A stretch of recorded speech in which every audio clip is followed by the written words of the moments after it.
فخلاص انا ابتديت الامور تستقر خلاص. خلاص الحمد لله. انا اهم حاجه بالنسبه لي كان ان انا اوقف نزيف الاموال. ما هو نزيف الاموال؟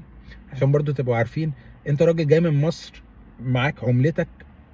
فانا كان ساعتها الدولار كان تقريبا مش عارف 35 جنيه 40 جنيه، مش فاكر يعني، كان في الرينج ده. فانت كنت بتصرف، بتنزل تشتري بالدولار ده مثلا لو هتشتري اكل.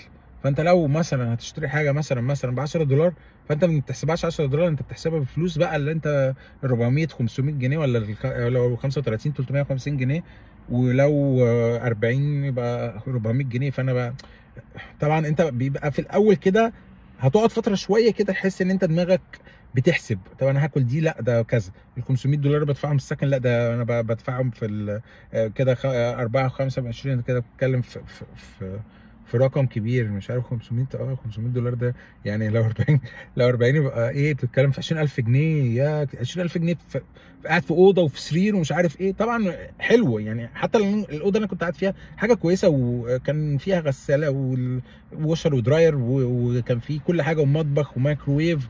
فحاجه نظيفه وقدامك شجر. يعني الدنيا حلوه. انت بتنبسط يعني.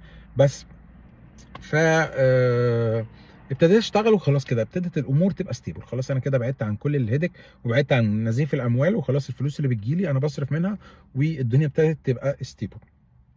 طبعا انا زي ما قلت لكم كنت جاي على موضوع اوبر وليفت. طبعا اوبر ما بتفتحش معاك اول ما بتيجي، بس ليفت ممكن تفتح معاك اول ما تيجي. بس قدمنا اترفضت. قعدت الاول بس عملت موضوع اختبارات السواقه. الاول بتعمل الموضوع في الموضوع السواقه، انت بتخش الاول امتحان على كمبيوتر عندهم، بيسالوك على الاشارات. الاشاره دي بتاعت ايه؟ الاشاره دي السرعه مثلا. بتجاوب بقى على الاشارات. فانت لازم، هو الامتحان عباره عن 10 اسئله.